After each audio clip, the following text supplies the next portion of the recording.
éternel, nous nous attendons à toi. Nous attendons une parole de ta part. Nous attendons ton onction, ton esprit. Nous sommes pleinement et entièrement disposés à être à ton écoute. Au nom puissant de Jésus, nous avons prié ensemble. Nous disons un grand Amen. Et je veux que tu regardes ton voisin et dis-le avec moi. Dis-lui que la main de Dieu est sur lui.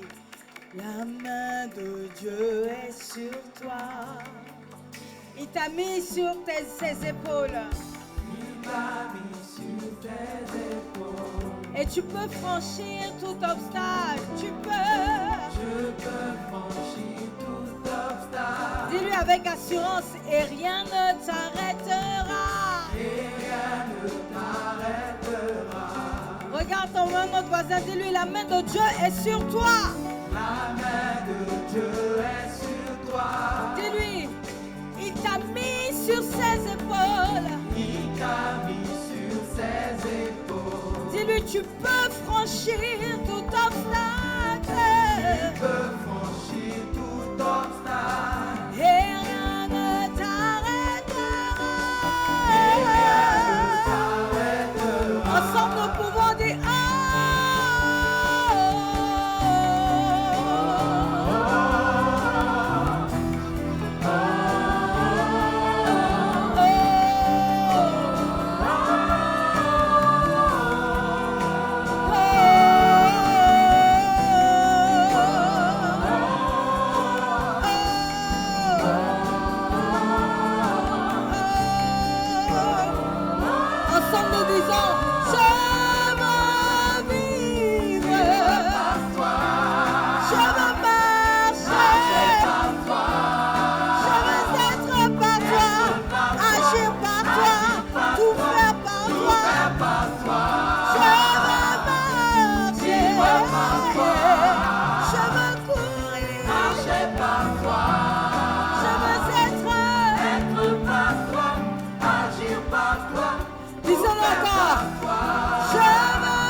le ciel est ouvert. Le ciel est ouvert.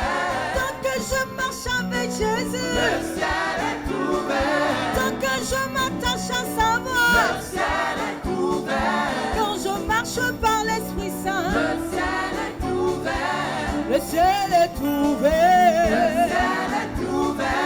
Le ciel ouvert. Ciel ouvert.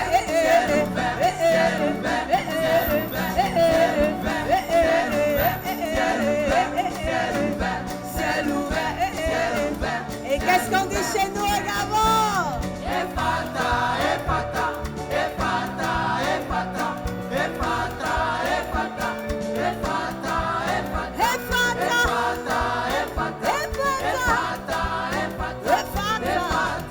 Ephata. Alors on déclare que nous montons. Je monte. Je monte, je monte. Au nom de Jésus, je monte. Cette année, de gloire en gloire. Aïe, aïe, aïe. Confesse-le. Déclare-le. Proclame-le. Déclare-le. Confie-le.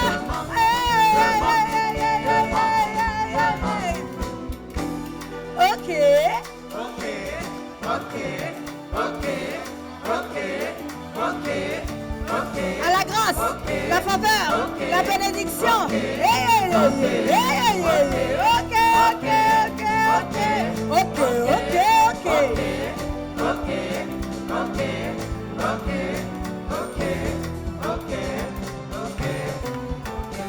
Nous pouvons acclamer encore le Seigneur.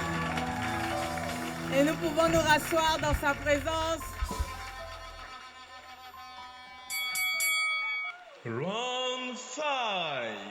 Ladies and gentlemen, le combat tant attendu peut commencer. Amen, j'avais oublié. Alléluia. Je vais demander à la com de mettre le récap de la prédication du grand de dimanche passé. Pour quelqu'un, quand je dis grand, c'est pour dire grand frère. Hein. Parce qu'en Côte d'Ivoire, une fois, j'ai dit, oh, le grand, il dit, oh, il n'y a de grand que Dieu seul. Je dis, oh, grand dans le sens de grand frère. Il dit, ajoute frère. Ce que tu médites détermine ce qui va. Le manque de succès dans nos sujets de prière ouvre la voie à 5 pensées destructrices. La première pensée, c'est le doute.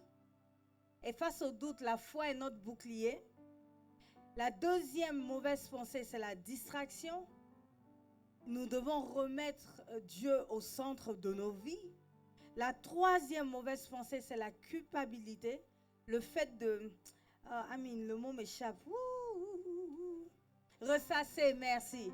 Le fait de ressasser tes erreurs, ce que tu as mal fait, rester dessus, regretter. La culpabilité vient s'ajouter. Ça ne va pas te faire avancer. Christ nous a donné une nouvelle identité. C'est-à-dire qu'en Christ, la rancune n'existe pas. L'aigreur n'existe pas. Quand il dit c'est fini, c'est fini. L'épuisement. Il faut se tourner vers Dieu. Il vous portera et vous restaurera. Peu importe l'état spirituel dans lequel tu es, sache que la solution ne se trouve qu'en Dieu. La peur, ne crains rien, car Dieu est avec toi. Alléluia.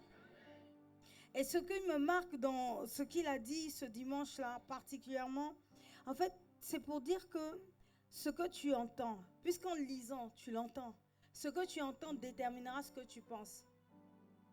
J'ai remarqué que les enfants ressemblent finalement à leur père et à leur mère, pas simplement parce qu'on les éduque, mais à cause de ce qu'ils entendent. Quand un enfant décide de couper les ponts avec ses parents, même s'il vit sur le même toit, le fait d'écouter d'autres paroles va faire que l'enfant va se comporter différemment. C'est à ce moment-là que pendant la crise d'adolescence, tu commences à fréquenter d'autres personnes, à écouter d'autres personnes, à voir d'autres choses. Et le fait de rester dans cet environnement-là te coupe et te détache de la réalité de tes parents, et ce qui fait que tu deviens quelqu'un d'autre. Et je veux parler particulièrement à un enfant. Si Dieu t'a donné les parents qu'il t'a donnés, c'est parce qu'ils ont en eux la solution pour ta destinée. Ne va pas dehors, sauf si Dieu établit des leaders dans ta vie. Mais en général, les leaders que Dieu établit dans ta vie, ta mère et ton père sont d'accord. Tu ne peux pas fréquenter des gens que tes parents ne sentent pas. Je répète encore. Tu ne peux pas être camarade avec des personnes que tes parents disent qu'ils n'aiment pas.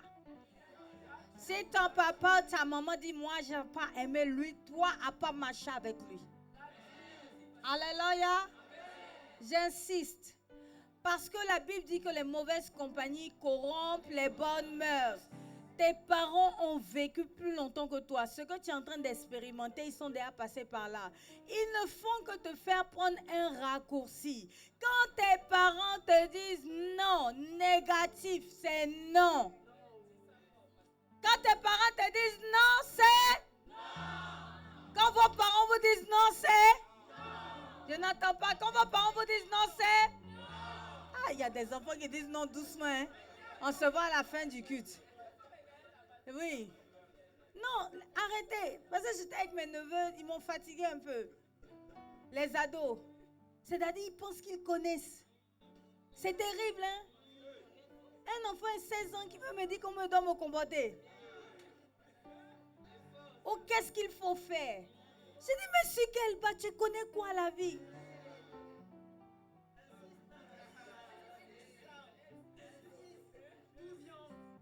Écoutez vos parents. Ils ont déjà vécu ce que vous essayez de vivre. Et je vous en supplie, chers enfants, ouvrez Ecclésiaste. Moi, c'est ce qui m'a sauvé. Quand j'ai lu tout le livre d'Ecclésiaste, que j'ai constaté que ce qu'il y a lu dedans, c'est ce qui est en train de se produire. J'ai compris beaucoup de choses et j'ai arrêté. Ce qui fait l'une des grandes causes du non-développement de l'Afrique, c'est que l'Africain est orgueilleux. Chacun veut essayer. Regarde, tu es nommé DG. Le nouveau DG met fin au projet de l'autre. Sauf qu'il est dans une multinationale, en local. Un nouveau ministre, il met fin au projet de l'autre. Il vient créer lui-même. Il veut lui-même mettre sa propre touche.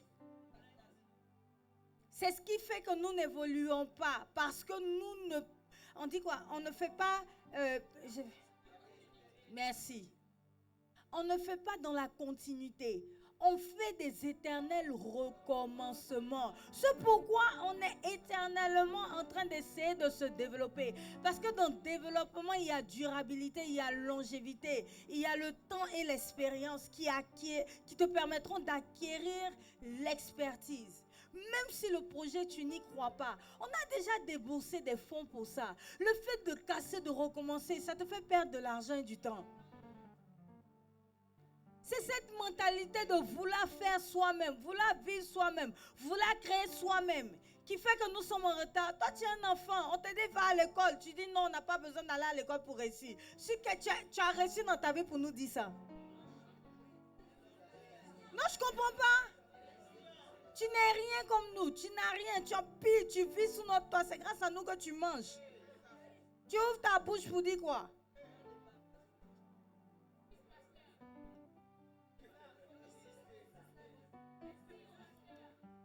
C'est une parenthèse pour vous les jeunes. C'est l'esprit, non? Non, je suis sérieuse. Écoutez vos parents. Parce que tous les enfants qui n'écoutent pas leurs parents finissent toujours par... si je savais, j'aurais dû écouter mes parents. J'étais jeune. Je ne comprenais pas la vie. Tu ne comprends pas la vie, laisse-nous te guider. Écoute ce qu'on te dit. Écoute l'instruction de ta mère. Écoute ton père. Tu as la grâce d'avoir des gens qui se soucient de toi. Tu sais c'est quoi être orphelin? Tu sais c'est quoi être seul au monde? Ou tu es dans la maison, tu énerves parce qu'on t'a pris parce que tes parents ne sont plus là. Tu nous énerves. Tu n'étais pas calculé dans le planning familial. On est obligé de te prendre en charge. Tu connais ça? Tu vas à l'école au... Tu vas pas à l'école au... Voilà, pour vous que tu laves les assiettes, c'est tout ce qu'on regarde. Tu connais ça, tu connais cette vie. Tu connais la souffrance et la douleur qu'il y a dedans. On vous dit de laisser les films pornographiques. Vous êtes dedans. C'est quel enfant qui crée ça aujourd'hui? C'est comment? Pourquoi on vous dit de ne pas regarder les films pornographiques? Simplement déjà, numéro 1, ce n'est pas la réalité. Donc, ils ne sont pas dans leur état normal. Et qu'est-ce que ça fait? Ça fait que même lorsque tu vas te marier, puisque tu auras tellement regardé des déviances sexuelles, tu ne pourras pas jouir de ton bonheur dans ton couple parce que tu auras vu à la télé des positions et des pratiques sexuelles qui en fait ne sont pas réalisables parce qu'elles vont faire mal à ton partenaire. Et toi, tu as tellement regardé ça que tu n'arrives plus justement maintenant que tu es marié à jouir de ce que Dieu a mis pour toi.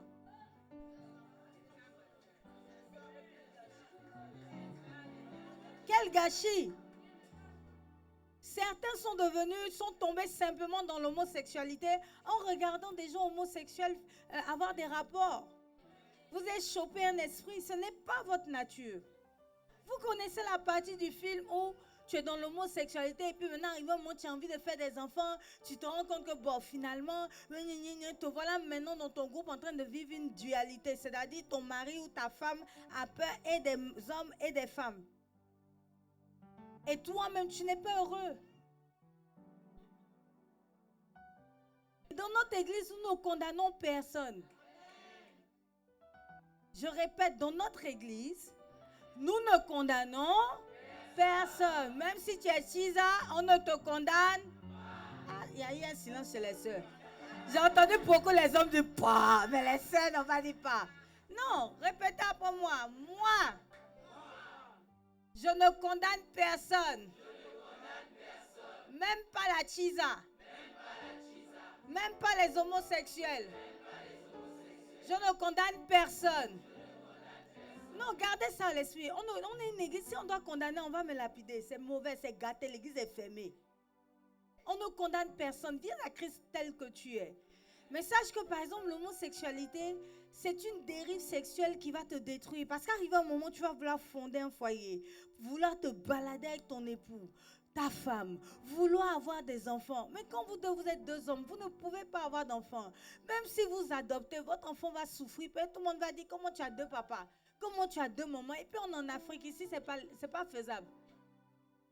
Vous allez, même en Europe, c'est encore... Tu sais, je suis tombée sur un blanc qu'on avait interrogé. Et puis il dit, il ne comprend rien à rien. Il n'est pas homophobe, mais il n'est pas homosexuel. Et il disait que le pourcentage des homosexuels dans son pays était de 15% en Europe. Et il ne comprenait pas pourquoi on voulait imposer ça à tout le monde, comme si tout le monde est comme ça. J'insiste. C'est un esprit que tu as chopé. Soit en regardant des films pornographiques, soit en marchant avec quelqu'un qui est dedans et qui a eu des pratiques sur toi la nuit et t'a collé son esprit. Aujourd'hui, tu as du mal à t'en sortir. Quelqu'un t'a dit, pasteur, donne la solution. Viens me voir. Je ferme la parenthèse. Allons dans le thème maintenant du jour, le combat spirituel. Le round 1. Et c'est merveilleux, j'ai eu un rêve ce matin qui m'a donné le sermon du jour. Parce que je ne savais pas quoi dire. Et dans le rêve, en fait, j'ai entendu une voix qui m'a dit, mais tu sais pourquoi Ève a péché? Je dis non. Il dit, tu sais pourquoi Ève a perdu contre Satan? Je dis non. Il dit, parce qu'elle n'était pas assise dans ma parole. Et on revient sur l'un des points que Jean-Félix a souligné. Allons dans Genèse. Lisons ensemble, hein. L'Éternel Dieu prit l'homme et le plaça dans le jardin d'Éden pour le cultiver et le garder. L'Éternel donna cet ordre à l'homme. Tu pourras manger de tous les arbres mais tu ne mangeras pas de l'arbre de la connaissance du bien et du mal, car le jour où tu en mangeras, tu mourras. Allons à 18. L'Éternel Dieu dit, il n'est pas bon que l'homme soit seul, je lui ferai une aide semblable à lui. Pause. On est donc d'accord que Dieu s'adresse à Adam uniquement. On est bien d'accord que Ève donc n'était pas encore créée. Donc Dieu a parlé à Adam. Ève n'était pas encore créée. Continuons. L'Éternel Dieu forma de la terre tous les animaux des champs et tous les oiseaux du ciel et les fit venir vers l'homme pour voir comment il les appellerait et afin que tout être vivant portât le nom que lui donnerait. Toi, tu ne travailles pas, tu veux femme. Continuons. Et l'homme donna des noms à tout le bétail, aux oiseaux du ciel et à tous les animaux des champs. Mais pour l'homme, il ne trouva point d'être semblable à lui. Alors l'Éternel Dieu fit tomber un profond sommeil sur l'homme qui s'endormit et prit une de ses côtes et referma la chair à sa place. L'Éternel Dieu forma une femme de la côte qu'il avait prise de l'homme et il l'amena à l'homme, vers l'homme. Et l'homme dit, voici cette fois celle qui est os de mes os et chair de ma chair. On l'appellera femme parce qu'elle a été prise de l'homme. Pose rapidement entre parenthèses pour quelqu'un qui ne sait pas comment choisir. Le Seigneur a remarqué le besoin d'Adam. Adam a d'abord travaillé en nommant tous les animaux, gérant le champ. Il s'est occupé du jardin d'Éden. C'est-à-dire, Dieu lui a dit, occupe-toi de ça. Il a fait d'abord le travail que Dieu lui a confié. Par la suite, le Seigneur a vu qu'il n'y avait pas d'aide dans son entourage. Il a endormi pour créer une aide. Le comble, il n'a pas dit, Adam, voici Ève, Ève, voici Adam, mariez-vous. La Bible dit qu'il l'a amené vers Adam et c'est lorsque Adam a vu Ève qu'il a dit que c'est son épouse. C'est Adam qui a choisi. Notre Père est un gentleman. Il ne force personne. Lorsque tu veux te marier, d'abord, il faut que tu travailles. Et la seconde des choses à faire, c'est de demander à Dieu d'amener ton aide. Mais le choix te revient. Et pour que tu puisses avoir le meilleur des choix, il faut que tu fasses la volonté de Dieu. Parce qu'une fois que les intérêts de Dieu sont en jeu, lui-même, il rend en compte pour être sûr que tu ne te trompes pas et pour t'amener les bonnes personnes. Maintenant, toi qui es déjà en couple depuis Kala, épouse-nous. Allons à 24. On est fatigué. Épouse-nous. C'est pourquoi l'homme quittera son père et sa mère et s'attachera à sa femme et ils deviendront une seule chair. L'homme et sa femme étaient... Mais vous qui ne lisez pas, vous ne lisez pas pourquoi? Vous n'aimez pas Dieu? C'est la Bible et puis vous ne lisez pas à l'église. Vous êtes suspect.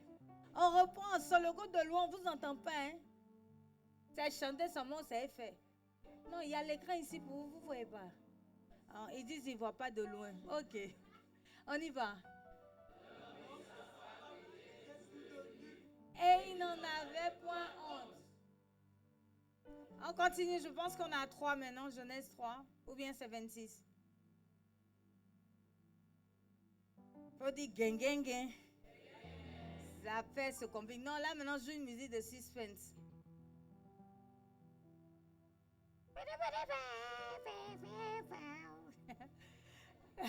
Oui, c'est un western. On y va. Le serpent était le plus rusé de tous. Il dit à la femme, Dieu a-t-il réellement dit de tous les arbres du jardin? La femme répondit au serpent, nous mangeons du fruit des arbres du jardin. Mais quant au fruit de l'arbre qui est au milieu du jardin, Dieu a dit, vous n'en mangerez point et vous n'y toucherez point, de peur que vous ne mouriez. Alors le serpent dit à la femme, vous ne mourrez point. Mais Dieu sait que le jour où vous en mangerez, vos yeux s'ouvriront et que vous serez comme des dieux, connaissant le bien et le mal.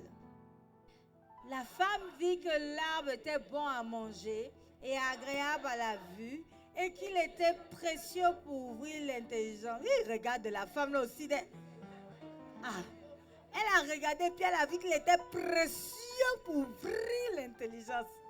Elle prit de son fruit et en mangea. Qui était? Qui était? Reviens ici là. Qui était? Qui était? Ah! Ah! Et il a? Attends. Pourquoi? Tu savais ce qu'elle faisait. Pourquoi Adam? Si mon père faisait une minute de silence pour le péché d'Adam. Entraîné par Ève, son épouse. Alléluia. En fait, tu vois, Dieu n'a pas directement parlé à Ève. Il a parlé à Adam. Ce qui fait que Adam a dit à Ève ce que Dieu lui a dit. Donc du coup, lorsque Ève se retrouve confrontée à la tentation, elle n'a qu'une seule parole, la parole que Dieu a donnée à Adam. Elle n'a aucune autre parole. Donc lorsqu'elle avance la parole que Adam lui a transmise et que le serpent avance une autre parole, sa vie spirituelle s'arrête à ça. Elle n'a plus rien d'autre à dire, toi qui ne connais que Jean 3,16. Tu es resté bloqué à ça. Ça veut dire que quand le diable passera à un autre niveau d'attaque, tu es foutu. Maintenant, allons dans Matthieu 4, allons chez le GOAT. Vous savez c'est qui le GOAT? C'est qui? C'est pas Messie. Bah oui, c'est Messie, le Messie. Effectivement. Lisons ensemble. Alors, Jésus fut emmené par l'Esprit dans le désert pour être tenté par le diable. Après avoir jeûné 40 jours, le tentateur s'étant approché, lui dit, si tu es le Fils de Dieu, attends que ces pierres deviennent des pains. Le GOAT répondit, il est écrit, L'homme ne vivra pas de pain seulement, mais de toute parole qui sort de la bouche de Dieu. Ça, c'est quelqu'un qui a faim qui répond ça. Hein? Vous voyez la différence? Toi, tu dis, allons à 6. À 5, pardon. Le diable le transporta dans la ville sainte. Non, est-ce que vous voyez ça? Le diable le transporta où? Dans la ville sainte. Et puis il l'a placé où? Sur le haut du temple. Je te choque ou bien je laisse? Il est capable d'aller dans une ville sainte. Il est capable de transporter Jésus. Il est capable de venir sur le haut du temple. Sans parole de Dieu, tu vas te perdre. N'oublie jamais qu'il a géré la louange et l'adoration pendant des siècles. Et il peut toujours avoir l'apparence de l'ange de la lumière. Comment tu sais que ce n'est pas Dieu? C'est au fruit. C'est quel fruit qui fait que tu es isolé? Toi seul, tu as entendu ça. Toi seul, tu dis, Dieu t'a dit que tu es la prophétesse qui va prophétiser sur le Gabon. Et puis le Gabon ne va plus être vert, jaune, bleu. Il va être bleu, jaune, vert. Je le dis comme ça, j'exagère, mais pour que tu comprennes. Tout le monde te dit, mais non. Non. Ton pasteur te parle, ton responsable te parle, tes amis te parlent. Mais tu n'écoutes pas, tu ne vas pas t'en sortir. J'ai failli dire le diable s'habille en Prada. Mais c'est vraiment ça. Il se sape, la séduction. Si tu n'es pas assis dans la parole de Dieu et que tu n'es pas dans une communauté. C'est pour ça que Christ a dit, il n'a pas dit je viendrai chercher chacun de vous. Il dit je viens chercher mon épouse, je viens chercher mon église, je viens chercher le corps du Christ. Il dit la tête est partie, il reste le corps. Regarde, même quand il donne la parabole, il dit 10 vierges. Il n'a jamais dit une vierge s'éleva pour aller à la rencontre. C'est toujours 10 vierges. Même quand il parle des noces, c'est toujours les invités. Dieu n'est pas venu pour sauver une personne. Tu ne peux pas y arriver seul. Il est une question de groupe.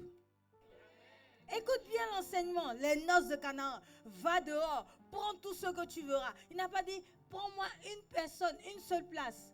Et pourquoi il est allé chercher les gens dehors? Parce que les invités, eux-mêmes qui étaient prévus, ne venaient pas. Donc, qu'est-ce qui se passe? Puisque c'est une question de groupe, il va chercher d'autres personnes. Tu ne peux pas y arriver seul. Toi qui es fatigué de ta tribu, toi qui ne veux pas rentrer dans ta tribu. Oh, miséricorde, toi qui ne rentres pas dans Bloom, toi qui dors.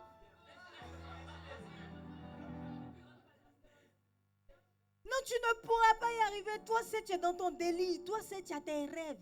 Toi, tu sais que tu vas réussir. Toi seul. Mais pour réussir, là, il faut des gens pour te porter. On réussit par rapport à d'autres, non? Donc, quelle est l'unité de mesure de ta valeur s'il n'y a personne à côté? Tu ne peux jamais y arriver seul en restant dans ton coin. Tu ne peux jamais y arriver seul en gardant les choses dans ton cœur.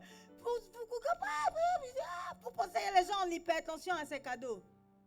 Depuis là, Dieu te dit arrête de réfléchir, laisse l'angoisse, laisse l'anxiété, arrête de chercher à réfléchir. Le lendemain aura soin de lui-même. Tu es dessus. Voilà, maintenant la tension, elle monte, elle monte, elle monte.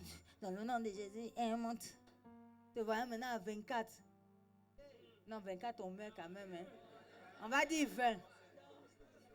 Non, 20, il y a des gens ici, là, ils en ont fait 20, on parle ensemble. Ça s'appelle Jésus est bon. Et tu sais le comble, tous ceux que j'ai rencontrés qui sont hyper tendus, balle perdue pour ceux qui savent, que je sais qu'ils sont hyper tendus, mais ce n'est pas à cause de vous que je parle, mais ça peut être votre solution. Tous ceux que j'ai rencontrés qui sont hyper tendus, il y en a qui sont colériques, ils l'expriment. Les plus dangereux, c'est ceux qui sont calmes. Mais tout se passe à l'intérieur. Je n'ai jamais vu quelqu'un de easy. Pour l'instant, après je n'ai que 42 ans. Oui, et 41, je me trompe. Je suis pressée, comprenez-moi. J'ai hâte d'avoir 45 ans, c'est devenu mon nouvel âge de rêve. Ça viendra, il y a encore du chemin là. Ils ont toujours, ils sont calmes, ils sont doux, mais dans leur tête, la colère qu'il y a, les réflexions, les soucis, les problèmes, c'est ce qui marche dans votre tension. Par contre, il y a des exceptions, ce sont des gens qui ont simplement hérité ça de leurs parents. C'est des cas rares. Mais tout ce que moi j'ai vu, hyper tendu, c'est des gens qui sont... C'est-à-dire, ils ne laissent rien. Les gens qui ne pardonnent pas. C'est toi, tu penses que tu es en train de t'en sortir. On t'a fait quelque chose. Tu dis non, j'ai pardonné, mais tu mens, tu n'as pas pardonné. En fait, tu es juste courtois. Tu mets ça dans un coin derrière, puis tu gardes ça dans ton cœur. Genre, moi, je sais ce qu'on m'a fait, mais je laisse. C'est pas grave. Tu souriras en apparence. Tu vas parler avec nous en apparence. Et puis, c'est gardé dans ton cœur, au loin là-bas. C'est en train d'ouvrir la porte à la maladie. Il y a certains, ils sont malades là. C'est vos pensées. C'est-à-dire, vous êtes sournois. Vous êtes sournois. Vous souriez avec nous. J'ai pas dit souriez.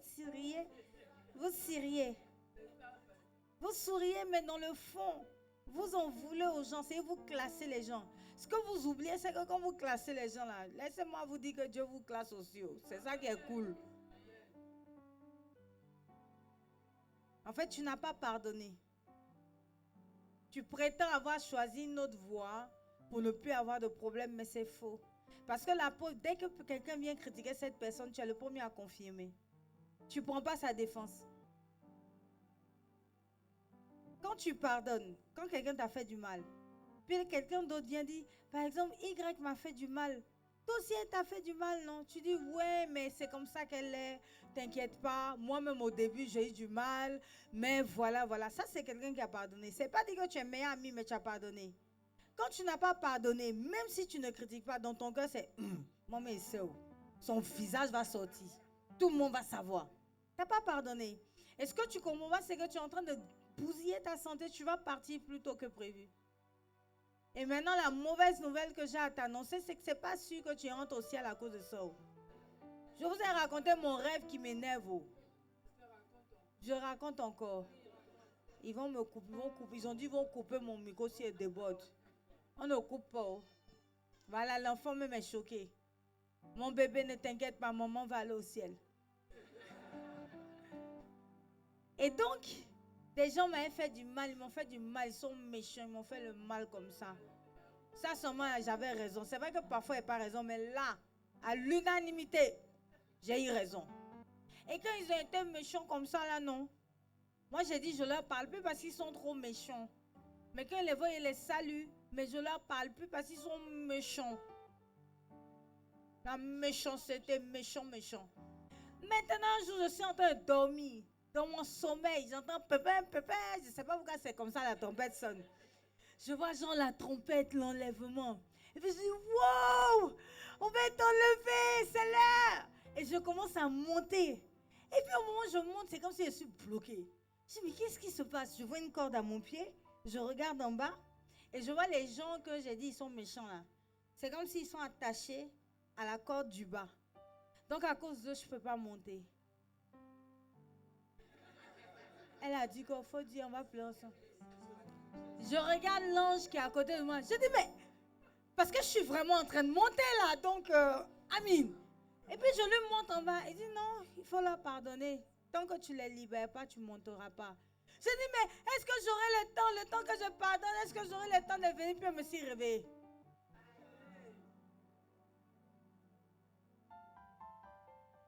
Ça fait mal, hein? C'est même pas comme si elle coupait la corde dans les rêves.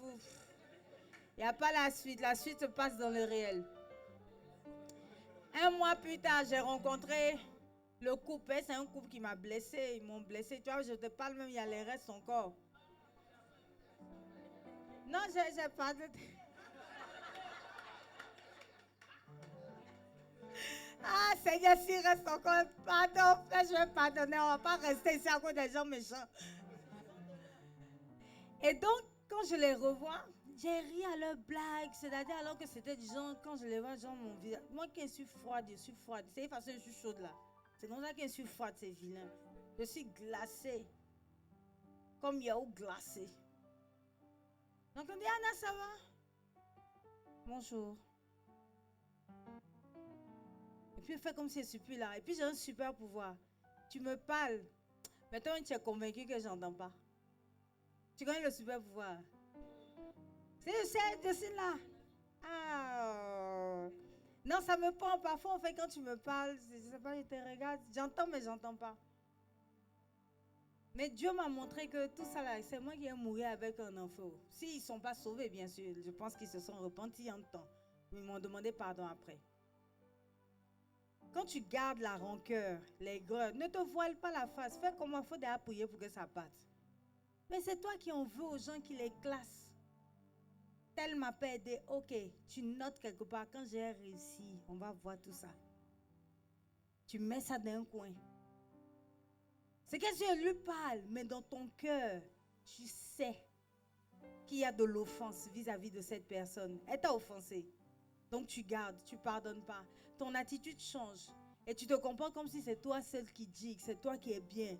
En fait, ce que tu ne sais pas, c'est que ce que les gens te font là, c'est le reflet de ce que tu es.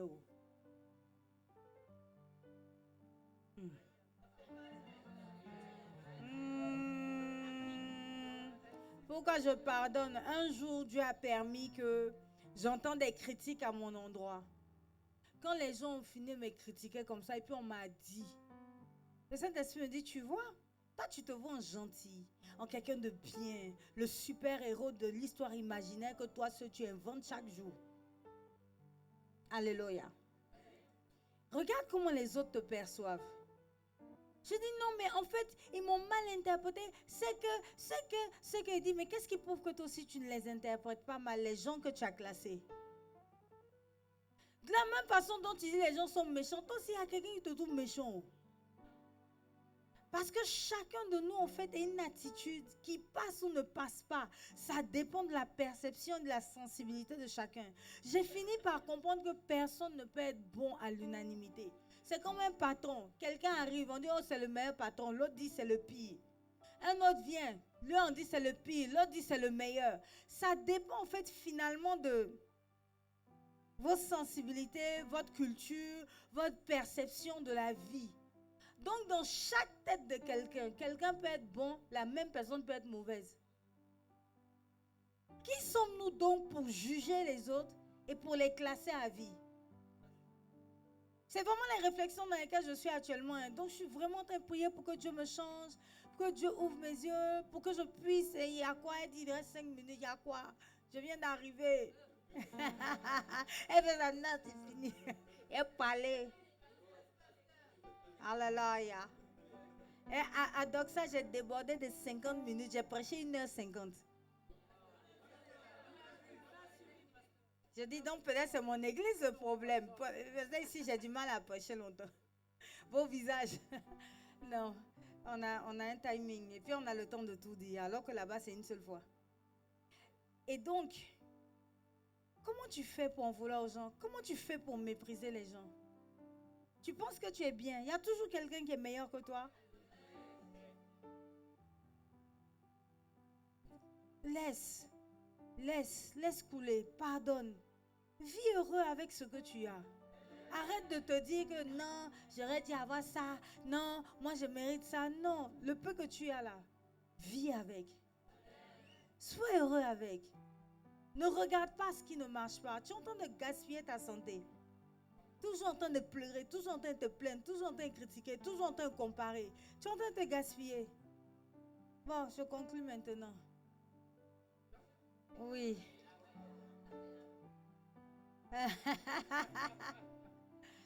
Jésus-Christ a pu résister au diable parce qu'il avait une connaissance véridique et véritable.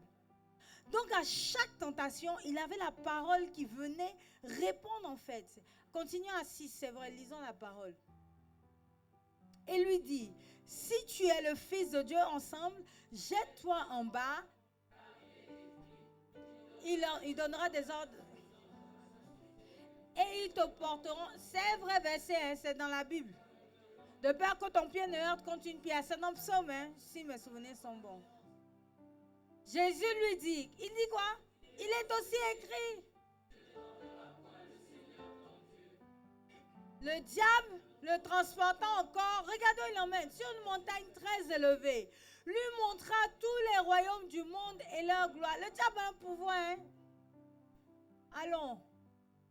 Et lui dit, je te donnerai toutes ces choses. Jésus lui dit, retire-toi Satan, car il est écrit, tu adoreras le Seigneur ton Dieu et tu le serviras lui seul. Alors, et voici, et j'avais dit ça il y a 2 ans ou 3 ans de cela, je dis quand Jésus finit ses 40 jours de jeûne, la première personne qu'il rencontre c'est le diable, hein, avant Dieu. Et regardez bien, le diable le tente sur son appel parce qu'il est venu sauver le monde. Le diable lui propose de lui donner le monde. Tu ne peux pas t'en sortir dans ta foi seul. Parce que Jésus a étudié la Bible où? Dans le contexte, on dit les Juifs de 0 à 12 ans, on t'apprend la Torah dans la synagogue. Donc il a fait ses classes. Tu ne peux pas t'en sortir sans faire tes classes. Je pense qu'on va devoir lancer la communauté. On va lancer un concept puisque les familles d'honneur sont attaquées dans ma tête. On va lancer un concept de méditation de la parole. C'est ceux qui veulent lire la Bible là. Ce n'est pas obligatoire. Vont venir et puis chacun dit ce qu'il a reçu. Pour ne pas que tu restes seul dans ton coin, le diable est en train de te marmailler. Il a dit, il est aussi écrit. Toi, tu réponds quoi? Ève n'a pu s'arrêter qu'à la seule parole que Adam lui a confiée. Jésus a pu répondre à chaque parole par la parole de Dieu écrite. Tu réponds avec quoi? Comment espères-tu gagner alors que tu ne sais même pas ça à quoi tu as droit? Tu t'arrêtes juste à un seul livre depuis que tu es chrétien. C'est psaume. Psaume de consolation. Psaume quand on est malade. Psaume de combat. C'est comment? Et puis pour les évangiles, c'est chic. Jésus est mort pour nous. Et puis il est ressuscité. Tu ne pourras pas t'en sortir. Ta vie chrétienne sera fade. Ta vie sera toujours basée de j'ai pas l'argent pour le loyer, j'ai pas d'enfants, j'ai pas de mari, j'ai pas de travail, j'ai pas.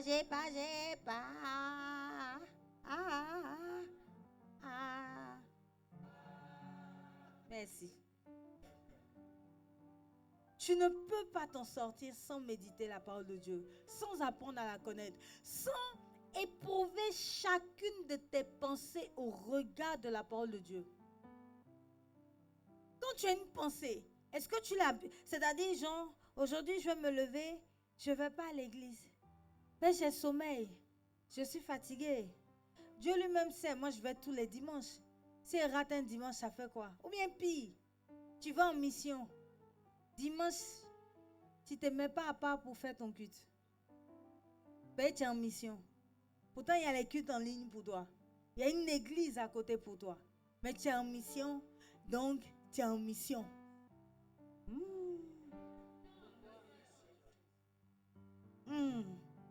Ma bouche est faite. Maintenant, c'est pour nous énerver ici. Pour dire l'église a fini en retard. Tu n'as même pas, genre, le réflexe de « Oh, je suis fatiguée. Oh, je suis en mission. » Tu n'as pas le réflexe de « Bon, la Bible dit quoi? » Il n'y a même pas cette parole qui vient un peu à côté. Il n'y a pas cette parole qui vient te parler, qui vient te dire « Non, descends, tu es orgueilleux. Non, pardonne. On te mesurera à la mesure dont tu mesures les autres. Si je juge, je serai jugé. Si je ne pardonne pas, je ne serai pas pardonné. » Il n'y a pas cette parole, c'est que tu es assis longtemps et calculé derrière ta vie sur 5 ans, en train d'angoisser, alors que la Bible dit le lendemain aura soin de lui-même. Au lieu de venir à l'église, tu es chez toi, alors que la Bible dit clairement, cherchez d'abord, ou cherchez premièrement le royaume des cieux et sa justice, et toutes choses vous seront données par-dessus tout. Mais toi, tu cherches par-dessus tout ce que tu veux, là. Et puis tu espères voir Dieu avec sa justice. Que Dieu nous bénisse. Alléluia. Tu vas prier par rapport à cette parole que tu as reçue.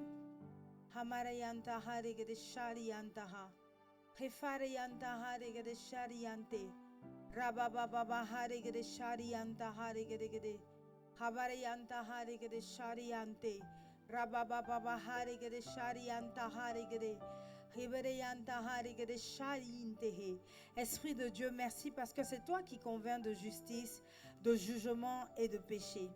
Chacun de nous a une parole qui le nourrit. Je prie afin que cette parole-là puisse maturer dans nos cœurs et porter son fruit. Je prie, Éternel Dieu de grâce, afin que nous soyons pleinement transformés et que ta gloire se fasse voir et qu'elle luise sur notre face, afin que lorsque plusieurs témoins sur terre nous verront, qu'ils puissent témoigner de la gloire de Christ en disant oui, j'ai rencontré ma sœur, j'ai rencontré mon frère, mais ce n'était pas vraiment lui.